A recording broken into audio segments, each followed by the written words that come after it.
तो प्यारे बच्चों, कैसे हैं आप लोग। आशा करता हूं कि आप लोग काफ़ी अच्छे होंगे। कल की क्लास में मैंने आप सभी को हिंदी विषय का प्रथम अध्याय बातचीत पाठ का प्रश्न उत्तर करा दिया था। कल मैंने क्या क्या कराया था? कल मैंने लेखक परिचय काफ़ी अच्छे से करा दिया था, ठीक है। बातचीत पाठ का सारांश भी काफ़ी अच्छे से करा दिया था और इसके अलावा प्रश्न उत्तर भी काफ़ी अच्छे से करा दिया था, ठीक है। इसलिए प्यारे बच्चों, जो हमारा व्याख्या कल मैंने आप सभी को नहीं कराया था, यहाँ तक मैंने कल क्लास ओवर किया था।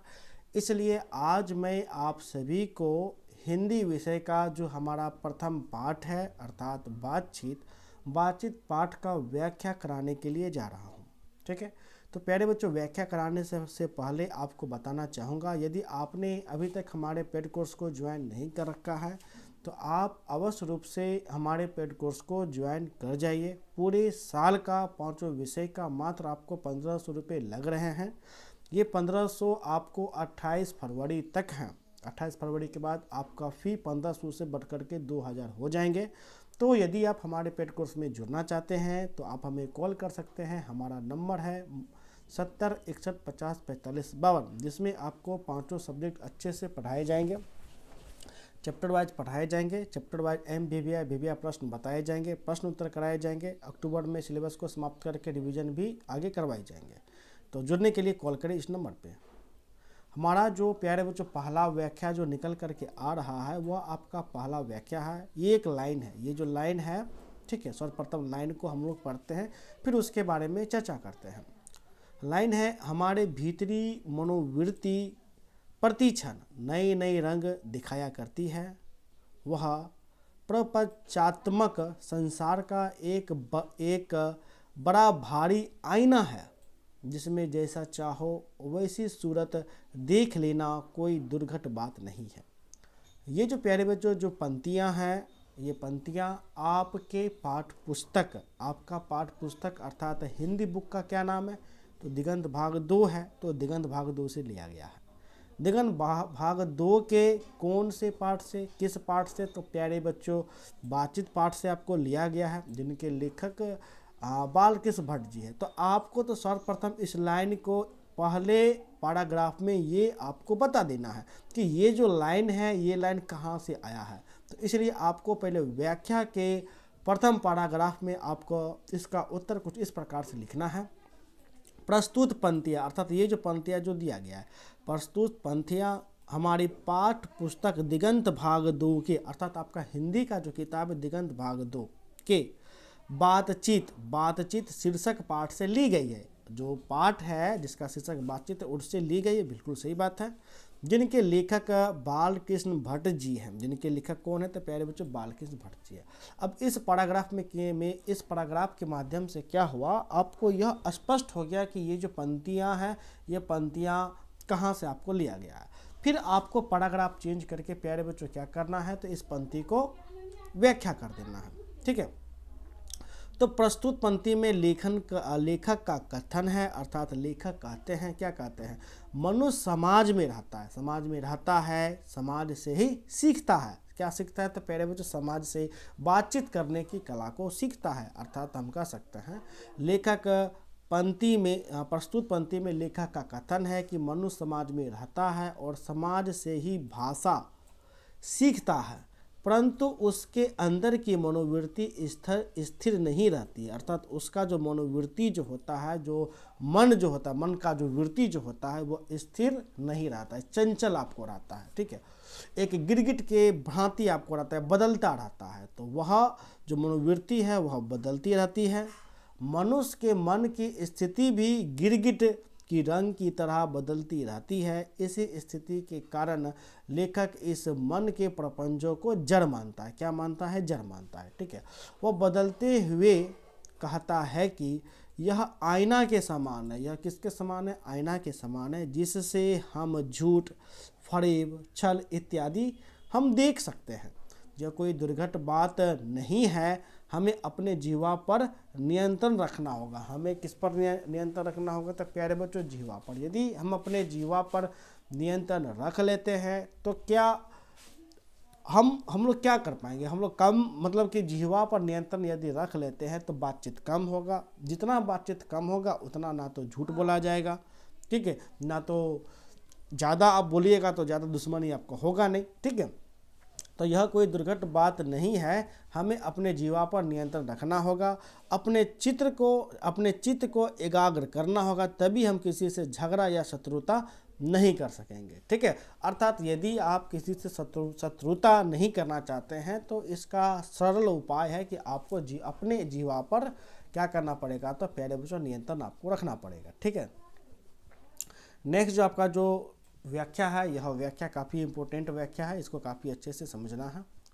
सच है जब तक मनुष्य बोलता नहीं तब तक उसका गुण दोष प्रकट नहीं होता। ये लाइन भी मैंने आपको कई बार सारांश में बताया। मैं जब आपको आया था तो इस लाइन को कई बार आपको काफ़ी अच्छे से मैंने समझाया, ठीक है, कि सच है जब तक मनुष्य बोलता नहीं तब तक उसका गुण दोष प्रकट नहीं होता। ये जो कथन है, कथन किसका, मैंने ये भी आपको बताया, बेन जॉनसन का ये कथन है कि जब तक मनुष्य बोलता नहीं उनका व्यवहार पता नहीं चलता है, उनका गुण दोष पता नहीं चलता है। अर्थात कुल मिलाकर के कहे कि उनका जो साक्षात्कार हमें नहीं हो पाता है, ठीक है। बोलने से ही मनुष्य का स्वभाव के बारे में पता चलता है, उसके रुचि के बारे में पता चलता है, ठीक है। तो सर्वप्रथम हम क्या करेंगे कि ये जो लाइन है, ये लाइन कहाँ से लिया गया है, इनको हम आपको बता देंगे, ठीक है। तो किस प्रकार से बताएंगे, तो पहले पैराग्राफ में हम लोग इस प्रकार से बताएंगे कि प्रस्तुत पंक्ति हमारी पाठ्य पुस्तक के दिगंत भाग 2 के शीर्षक पाठ से ली गई है, ठीक है। प्रस्तुत पंक्ति हमारी पाठ्य पुस्तक के दिगंत भाग 2 के बातचीत शीर्षक पाठ से ली गई है। किससे ली गई है, तो प्यारे बच्चों बातचीत शीर्षक पाठ से ली गई है। अब यह स्पष्ट हो गया कि जो पंक्ति है हमारा जो पाठ्य पुस्तक है दिगंत भाग 2 उससे तो लिया गया है, लेकिन उस बुक में से किस पाठ से लिया गया है तो प्यारे बच्चों बातचीत पाठ से आपको लिया गया है, जिनके लेखक बालकृष्ण भट्ट जी है। जिनके लेखक क्या कौन है, तो प्यारे बच्चों बालकृष्ण भट्ट जी है। इतना तो लिखना आपके लिए कंपलसरी है, ठीक है। फिर पैराग्राफ चेंज करके आपको क्या करना पड़ेगा, आपको इस लाइन का व्याख्या करना पड़ेगा। तो देखिए, प्रस्तुत पंक्ति में लेखन का कथन है, अर्थात प्रस्तुत पंक्ति यानी इस पंक्ति के माध्यम से लेखक कहते हैं कि सच है जब तक मनुष्य बोलता नहीं तब तक उसका साक्षात्कार नहीं होता। अर्थात जब तक मनुष्य चुप रहता है तब तक उसका पता नहीं चलता है। अर्थात आप चुप रहिएगा तो आपका ना तो गुण पता चलेगा ना ही दोष आपको पता चलेगा, ठीक है। तो जब तक मनुष्य चुप रहता है तब तक पता नहीं चलता है कि उसका स्वभाव कैसा है, उसकी रुचि क्या है और उसका दूसरे के साथ व्यवहार कैसा है। क्या बिना बात किए ये पता चलेगा? ये बिना बात किए पता प्यारे बच्चों नहीं चलेगा। बात करने के ही माध्यम से पता चल पाता है कि आपका स्वभाव क्या है, आपका रुचि क्या है, आपका व्यवहार क्या है, ठीक है। लेकिन जब वह बोलने लगता है तो उसके रूप का, गुण तथा व्यक्तित्व का पता चलता है। अर्थात जब मनुष्य बोलने लगता है तो उसके गुण का पता चलता है और उनके व्यक्तित्व का पता चलता है। उसके स्वभाव से भी हम परिचित हो जाते हैं। किससे? तो पहले तो उसके स्वभाव से भी हम परिचित हो जाते हैं। अर्थात जब मनुष्य बोलता है तो उसका स्वभाव भी काफ़ी अच्छे से कूट करके दिखाई पड़ता है। अतः इस प्रकार हम कह सकते हैं कि जब तक मनुष्य बोलता नहीं तब तक उसके गुण दोष प्रकट नहीं होता है, ठीक है प्यारे बच्चों। एग्जाम्पल के लिए मैंने आपको काफ़ी अच्छे से एक बार भी समझाया था कि मान के चलिए कि एक लड़का है, ठीक है। इसलिए इस एक लड़का से आप कभी बात नहीं किए हैं।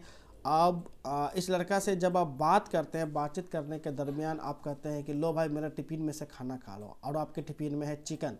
अब ये लड़का कहता है कि नहीं मैं चिकन नहीं खाता हूँ, मैं तो वेज हूँ। अब देखिए आपको पता चला कि नहीं चला? आपने बात किया तभी तो पता चला कि इनका खाने में क्या रुचि है। तो ये नॉनवेज नहीं खाता है या वेज खाता है, ठीक है। आप हल्का से कुछ बोल दिए मजाक टाइप में तो ये काफ़ी बिगड़ गया। तो इससे पता चला कि यह लड़का क्या है, यह लड़का काफ़ी कन्फ्यूज है। आराम से बात पर क्या हो जाता तो गाल वाल फुला लेता है। तो इनके स्वभाव के बारे में पता चला। ठीक है। यदि मान के चले कि आप हल्का बोल रही है, बहुत ज़्यादा बोलने लगा, बहुत ज़्यादा बोले, इससे बारे में पता चला कि यह लड़का क्या बातूनी है। अर्थात बातचीत करने के माध्यम से ही हम किसी के बारे में भली भांति जान पाते हैं कि वह लड़का कैसा है, उनका गुण क्या है, उनका दोष क्या है। ठीक है। तो प्यारे बच्चों, जो दूसरा व्याख्या है, दूसरे व्याख्या को आपको काफ़ी अच्छे से समझ में आया होगा। इसलिए अब हम आते हैं अपने तीसरे व्याख्या पे। हमारा जो तीसरा जो लाइन है, 4 से अधिक की बातचीत तो केवल राम रमोवल कहलाएगी। ठीक है, 4 से अधिक की बातचीत तो केवल राम रमोवल कहलाएगी। ये जो पंक्ति है, ये भी पंक्ति प्यारे बच्चों कहाँ से लिया गया है? ये भी पंक्ति प्यारे बच्चों आपको दिगंत, आपके पुस्तक जो दिगंत भाग 2 उनसे लिया गया है और बातचीत पाठ से लिया गया है। इसलिए सर्वप्रथम इस लाइन को लिख करके हम छोड़ देंगे कि प्रस्तुत पंक्ति हमारी पाठ पुस्तक के दिगंत भाग 2 के बातचीत शीर्षक पाठ से ली गई है, जिनके लेखक बालकृष्ण भट्ट जी है। ठीक है। अब देखिए, ये जो 4 से अधिक की बातचीत राम रमोवल कहलाती है, इन पे कौन कौन सहमति व्यक्त करता है? तो इन पे जो है बेन जॉनसन अपना सहमति देते हैं कि हाँ बिल्कुल सही बात है कि 4 से जब अधिक होता है तो वह बात राम रमोवल कहलाती है। ठीक है। आपका एडिसन का भी विचार है कि हाँ बिल्कुल सही बात है कि 4 से जब अधिक होता है तो बात राम रमोवल हो जाती है। अर्थात राम रमोवल कहने का तात्पर्य है कि जब भी देखिएगा कि 4 से अधिक लोग इकट्ठा होकर के बात करते हैं तो बात तो लंबा हो जाता है, बात मजाकिया हो जाता है, जिसको हम लोग ठेठी भाषा में कहते हैं कि वो सब खिस्सा कहानी कर रही है, खाली खिस्सा कर रही है। ठीक है, खाली बातचीत कर रही है, इस प्रकार से। ठीक है। तो इसका व्याख्या आपको कुछ इस प्रकार से करना है। प्रस्तुत पंक्तियां हमारी पाठ्य पुस्तक के दिगंत भाग 2 के बातचीत शीर्षक पाठ से ली गई है, जिनके लेखक बालकृष्ण भट्ट जी है। फिर पैराग्राफ चेंज करके आपको लिखना है, प्रस्तुत पंक्ति में निबंधकार ने 4 व्यक्तियों के बीच होने वाली बात को निर्थक माना है। क्या माना है? निर्थक। ठीक है, निर्थक माना है तो सार्थक किस में होगा? तो जब 2 व्यक्ति आपस में बात करें तो सार्थक होगा। ठीक है, निर्थक माना है। ऐसा विचार महान विद्वान एडिसन और बेन जॉनसन का भी है। ठीक है।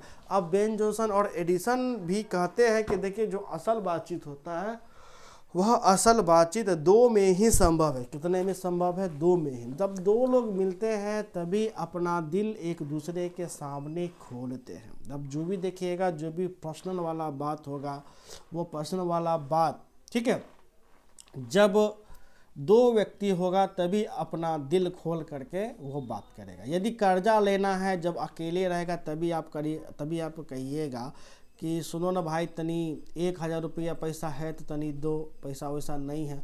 तो आप एकांत में कहते हैं कि नहीं कहते हैं? कि आप 4 गो के बीच में कहते हैं? 4 गो के बीच में कहिएगा तो आपको लगेगा कि हम तो बेइज्जती हो जाएंगे। ठीक है। तो इस प्रकार देखिएगा, आपने अपना दिल कहाँ खोला? जब वो अकेला है तभी। तो असल बातचीत कहाँ हुआ? तो 2 के ही बीच में हुआ। यही बात यदि आप किसी के भी सामने खोलें, चाहे लड़का के सामने खोलें या लड़की के सामने खोलें, कहीं भी खोलें, तो जो मुद्दे का जो बात जो होता है, जो गहराई वाला बात होता है, वह बात आपको सिर्फ 2 में ही संभव आपको होता है। जैसे ही 3 हुआ तो बात लंबा हो जाएगा, 4 से अधिक हुआ तो राम रमोवल हो जाएगा, अर्थात किस्सा कहानी टाइप का हो जाएगा। ठीक है। तो ऐसा विचार महान विद्वान एडिसन और बेन जॉनसन का भी है। ठीक है। 4 से अधिक की बातचीत तो केवल राम रमोवल हो जाती है। 4 से अधिक की जो बातचीत जो होती है प्यारे बच्चों, वो तो केवल राम रमोवल हो जाती है। इस प्रकार बातचीत ना होकर के मन रस्म अदायगी की जाती है, अर्थात मन बहलाने का बात आपको किया जाता है। ऐसी निर्थक और निरुद्देशीय बातचीत का कोई महत्व नहीं रहता है। अब ये जो बात है, यह बात जो मन बहलाने का है, यह बात निर्थक हो जाता है, निरुद्देशीय हो जाता है, जिसका कोई उद्देश्य आपको है न रह जाता है। ठीक है। तो प्यारे बच्चों, जो हमारा व्याख्या है, यह व्याख्या हमारा समाप्त होता है। आपका प्रथम पाठ में हालांकि 2 ही व्याख्या है, एक ये है, एक ये है। ठीक है। एक मैंने एक्स्ट्रा व्याख्या मैंने दिया, ये लाइन मैंने एक्स्ट्रा दिया हुआ है। ठीक है।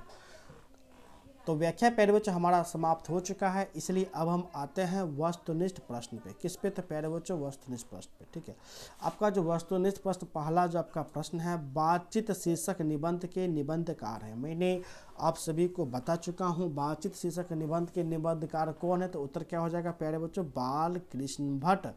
बालकृष्ण भट्ट बातचीत के तो पहली बात लेखक है। बालकृष्ण भट्ट जो बातचीत किस प्रकार का है? तो निबंध है, इसलिए इनके ये निबंधकार हो गए।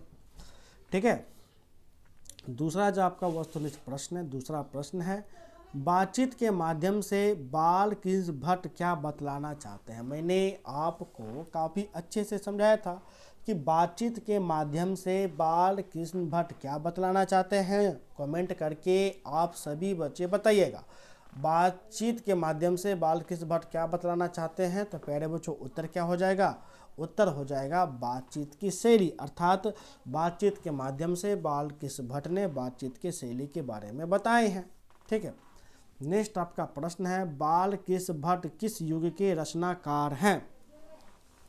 मैंने आपको ये भी काफ़ी अच्छे से समझाया था कि बालकृष्ण भट्ट किस युग के रचनाकार है। तो प्यारे बच्चों इसका उत्तर क्या हो जाएगा? इसका उत्तर हो जाएगा भारतेंदु युग, अर्थात बालकृष्ण भट्ट भारतेंदु युग के रचनाकार हैं। ठीक है, नेक्स्ट आपका प्रश्न है बालकृष्ण भट्ट ने किस पत्रिका का संपादन किया था। उत्तर क्या हो जाएगा? प्रदीप। बालकृष्ण भट्ट ने जो है वो प्रदीप पत्रिका का संपादन किया था। ठीक है, नेक्स्ट आपका ऑब्जेक्टिव प्रश्न है 100 अजान एक सुजान उपन्यास के लेखक कौन है। आपको याद होगा कि मैंने जब आप सभी को लेखक परिचय कराया था तो उसके अंतर्गत मैंने बालकृष्ण भट्ट का उपन्यास क्या है, उपन्यास के अंतर्गत उन्होंने क्या लिखा, ठीक है, नाटक के अंतर्गत उन्होंने क्या लिखा, निबंध के अंतर्गत उन्होंने क्या लिखा, ये सारा बात आपको मैंने बताया था। उन्हीं में से एक देखिएगा, एक होगा 100 अजान एक सुजान। मैंने बताया था कि इस प्रकार के आपके एग्जाम में प्रश्न पूछे जाते हैं। तो 100 अजान एक सुजान क्या है? तो पहले बच्चों एक आपको उपन्यास है। तो 100 अजान एक सुजान ये जो उपन्यास है इनके लेखक कौन है? तो जाहिर सी बात है इनके लेखक कौन हो जाएंगे? तो प्यारे बच्चों बालकृष्ण भट्ट हो जाएंगे। कौन हो जाएंगे? बालकृष्ण भट्ट। ठीक है, अब हम आते हैं नेक्स्ट हमारा प्रश्न है आर्ट ऑफ कन्वर्सेशन कहाँ के लोगों में सर्वाधिक प्रचलित है। मैंने आपको ये भी काफ़ी अच्छे से बताया था कि आर्ट ऑफ कन्वर्सेशन कहाँ के लोगों में प्यारे बच्चों सबसे ज़्यादा प्रचलित है। इसका उत्तर क्या हो जाएगा? इसका उत्तर हो जाएगा यूरोप के लोगों में। यूरोप के लोगों में जो आर्ट ऑफ कन्वर्सेशन है ये सबसे ज़्यादा प्रचलित है। यूरोपवासी इस प्रकार से बातचीत करते हैं, इस प्रकार से अपना प्रसंग छोड़ते हैं जिससे सुन करके लोगों को कानों को काफ़ी क्या मिलता है? तो प्यारे बच्चों कानों को काफ़ी सुख मिलता है। ठीक है, हमारा जो नेक्स्ट ऑब्जेक्टिव है निम्नलिखित में से बालकृष्ण भट्ट का निवास स्थान कौन सा है। तो उत्तर क्या हो जाएगा? इलाहाबाद उत्तर प्रदेश। इलाहाबाद का वर्तमान नाम क्या है? तो प्यारे बच्चों प्रयागराज। ठीक है, तो ये भी मैंने आपको लेखक परिचय में आपको बताया था कि बालकृष्ण भट्ट का जो निवास स्थान है कहाँ है? तो प्यारे बच्चों इलाहाबाद में है, उत्तर प्रदेश में है। ठीक है, नेक्स्ट हमारा ऑब्जेक्टिव प्रश्न है निम्नलिखित में से कौन सी रचना बालकृष्ण भट्ट द्वारा रचित नहीं है। उत्तर क्या हो जाएगा? मेघदूतम। मेघदूतम जो है इन्हें बालकृष्ण भट्ट ने नहीं लिखा, बाकी सभी को बालकृष्ण भट्ट ने आपको लिखा है, चाहे वो पद्मावती हो। ठीक है, नेक्स्ट आपका है इनमें से कौन सा उपन्यास बालकृष्ण भट्ट द्वारा रचित है। अब इनमें से कौन सा है? तो गोदान है, नहीं है, महिला आंचल है, नहीं है, अपने अपने अजनबी है, नहीं है। तो प्यारे बच्चों कौन हो जाएगा? तो 100 अजान एक सुजान। ये जो 100 अजान एक सुजान है ये बालकृष्ण भट्ट ने ही लिखा था। मैंने आपको ये भी बोला था ये एक प्रकार का क्या है? ये एक प्रकार का उपन्यास है। तो बालकृष्ण भट्ट ने उपन्यास के अंतर्गत 100 अजान एक सुजान आपको लिखा। ठीक है, इसे आप काफ़ी अच्छे तरीके से याद करके रखिएगा। नेक्स्ट आपका जो ऑब्जेक्टिव प्रश्न है वह है किसके ना होने से सृष्टि गूंगी प्रतीत होती है। ठीक है, किसके ना होने से सृष्टि गूंगी प्रतीत होती है। तो प्यारे बच्चों उत्तर क्या हो जाएगा? वाक शक्ति। वाक शक्ति के ना होने से सृष्टि गूंगी प्रतीत होने लगती है। ठीक है, नेक्स्ट आपका प्रश्न है नाटक के प्रारंभ में होने वाले मंगल पाठ को क्या कहते हैं। उत्तर हो जाएगा नांदी पाठ। ठीक है, नेक्स्ट है बातचीत से मन किस प्रकार का हो जाता है। मैंने आपको ये भी काफ़ी अच्छे से प्यारे बच्चों बताया था कि बातचीत से मन किस प्रकार का हो जाता है। तो प्यारे बच्चों, बातचीत से मन हल्का और स्वच्छ हो जाता है। कैसा ना हो जाता है, तो हल्का और स्वच्छ हो जाता है। ठीक है, अब देखिए, रॉबिन्सन क्रूसो को कब तक मनुष्य का मुख देखने को ना मिला था। तो इसका उत्तर हो जाएगा 16 वर्ष तक। 16 वर्ष तक रॉबिन्सन क्रूसो को आपको मनुष्य का मुख देखने को ना मिला था। ठीक है, नेक्स्ट आपका ऑब्जेक्टिव प्रश्न है, बोलने से मनुष्य के रूप का साक्षात्कार होता है। किसने कहा? ये जो प्यारे बच्चों किसने कहा मैंने आपको बता चुका। ये आपको कहा बेन जॉनसन ने ही कहा कि बोलने से मनुष्य का साक्षात्कार होता है। तो प्यारे बच्चों, आपका हिंदी का जो प्रथम पाठ है बातचीत पर यहाँ पर आपका समाप्त होता है। ठीक है, तो समाप्त हो गया। अब हम क्या करेंगे, अब हम जो नेक्स्ट पार्ट है, नेक्स्ट पार्ट को काफ़ी अच्छे से समझाएंगे। आपका नेक्स्ट पार्ट है उसने कहा था, जो कि एक कहानी है, काफ़ी अच्छी कहानी है। इसमें मुख्य किरदार में लहना सिंह आपको रहता है। यह एक विश्व युद्ध की पृष्ठभूमि पर लिखा गया है। ठीक है, तो प्यारे बच्चों, यदि आप हमारे पेड कोर्स में जुड़ना चाहते हैं तो इस नंबर पे कॉल करें और कॉल करके हमारे पेड कोर्स में अवश्य रूप से जुड़ जाएं। धन्यवाद।